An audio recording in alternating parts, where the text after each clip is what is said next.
Assalomu alaykum hurmatli ko'ruvchilar. Uyg'ur axborot markazining haftalik xabarlar programmasiga xush keldinglar. Men Muhammad Izzat. Tuvandagi diqqatlar xabarlarimizning tafsiliy mazmunlarida bo'lsin. Kishilik huquqni ko'zish tashkilotining 4-maydagi maqolasida Sharq Turkistondagi soqchilar Xitoy doiralari tomonidan atalmish zo'ravon terrorlik unsin hujjatlar deb bekitilgan 50 ming parcha unsin hujjatining tizimligiga asosan Uyg'ur va boshqa Turkiya musulmon aholi orasidan so'roq obyektlarini izlamoqda deyilgan.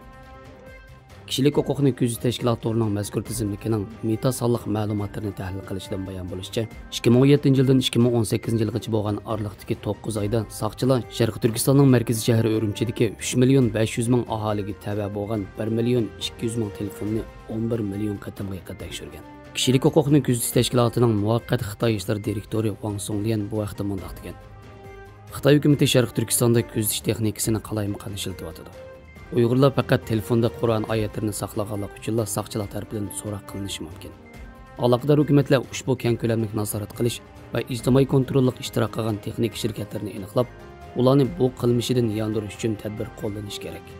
Kishilik huquqni ko'zish tashkilotining bildirishicha, taxminan 1400 nafar Urumchi aholisining yonfonida soqchilarning tizimligiga mos keladigan 1000 dan ortiq hujjat payqalgan.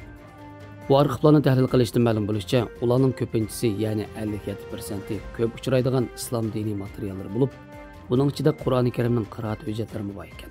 Mazkur tizimlik 2019-yili Amerikadagi The Intercept degan tor taratqusi qo'lga tushirgan Sharq Turkistondan sirtqa oshkorlangan 1600 dan ortiq sonliq ma'lumot jadvalini o'z ichiga olgan g'oyat zo'r sonliq ma'lumot omborining bir qismi ekan. Urumchi soqchilari 2015-yildan 2019-yilgacha bo'lgan oralikda mushu sonliq ma'lumot omboridagi soqchi uqtirishlarga asosan kishilarni nazorat qilgan va qo'lga olgan. National Review torining 5-maydagi xabariga ko'ra, tadqiqotchilar oshkorlagan hujjat bildirishicha, Xitoy Kompartiyasi alohida cho'ng sonliq ma'lumot ogohlantirish sistemasidan foydalanib, chet ellik axborotchilarni bo'lib Sharq Turkistonga borganlarni nazorat qilish salmog'ini kuchaytirishga urinayotgan bo'lib, mazkur sistema Sharq Turkistonga borgan axborotchilarni bir iz qo'g'lab tekshiradi ekan. Bir mutaxassisning ko'rsatishicha, bu Xitoy Kompartiyasining Xitoyning har bir bulung pushqoqlargacha mutlaq kontrol qilishdagi umumiy planining bir qismi ekan. Bu planning tafsiloti 2-oyda Shanxaydagi nupusi eng ko'p rayon bo'lgan Songjiang rayonlik jamoat xavfsizlik idorasi tomonidan e'lon qilingan xaridor chaqirish hujjatida oshkorlangan. APVM tadqiqot o'rnidagi Charles Rolit bu haqda mundaq degan: Bu tür shuni isbotlaydiki, garchi Xitoy bu rayon dunyoga echib etildi deb charsilayotgan bo'lsa-mu, ammo Xitoy doiralari hali ham Sharq Turkiston haqida mustaqil xabar berilishidan qo'rqadi. Xitoy soqchilari hali ham Uyg'urlarni bir butun millat sifatida iz qo'g'lab tekshirishga va nazorat qilishga erishgan. Halbuki bu cho'qim oyoqilish kerak bo'lgan ochiq oshkora irqchilik qilmishidir.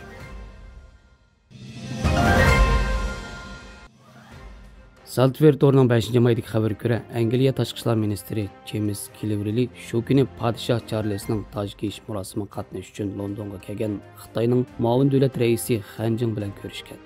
Hamda uning bilan suhbatlashib, Hong Kong, Sharq Turkiston va Tayvan to'g'risidagi andisini bildirgan. Cleverly bu vaqtda o'zining Twitterda mundaq degan: Bugun muavin rais Han Jing bilan ko'rishganda Angliyaning Hong Kong, Sharq Turkiston va Tayvan masalasiga bo'lgan ko'z qarashini aniq o'tirib qo'ydi. Biz yana klimat o'zgarishi, iqtisodiy munosabat va xalqaro munosabat jihatlaridagi hamkorliklar haqida muzokaralashdik. Refitorning 5-maydagi xabariga ko'ra, insoniyatga qarshi jinoyatlarni tekshirishga mas'ul Parijdagi davlatlik terrorlik qarshi turish taftish mahkamasi Zara va Uniqlo qatorliq 4 kiyim-kechak shirkatiga qartilgan Uyg'ur majburiy emgak chetishlik tekshirishni to'xtatganligini jaqirgan. Sotchilar 2021-yili Zara shirkatlarini o'z ichiga olgan davlat halqagan shirkatlarning insoniyatga qarshi jinoyatga sherik bo'lganligi to'g'risidagi ayblashlarga qarata tekshirishni boshlagan edi.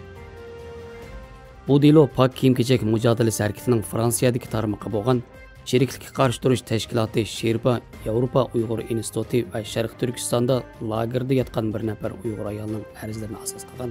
Ular Ispaniyadagi Zara va boshqa davlat markalarning sohibi bo'lmish Entidix shirkatini, Fransiyadagi SMGP guruhi qatorliq shirkatlarni Sharq Turkistondan chiqqan paxtalarni ishlatgan deb ayblagan. Halbuki 4-oyning 12-kuni mazkur taftish mahkamasi da'vogarlarga maktub yo'llab, o'zining ularning arzidagi paketlarni sotlash huquqi bo'lmag'achqa tekshirishni to'xtatganligini aytgan.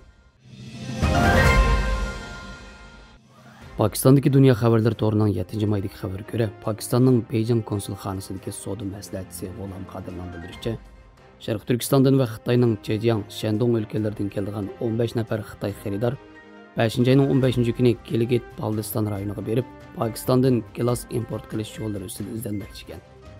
Pakiston bosh ministri Shahbaz Sharif bultur 11-ayda Beyjingni ziyorat qilganda Pokiston bilan Xitoy orasida hamkorlik kelishimi imzolagan bo'lib, mazkur kelishimga asosan Xitoy Pokistondan gilos import qilib qolmay, yana yerlik teriqchilarning ishlab chiqarishini oshirishiga yordam berishga va'da bergan.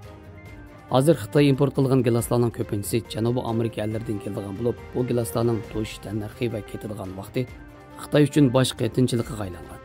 G'ulam Qadirning bildirishicha, Xitoy bozori yiliga taxminan 350 ming tonna gilosga ehtiyojli bo'lib, Gilgit Baltistondan har faslda aron 5 ming tonna gilos chiqadi ekan.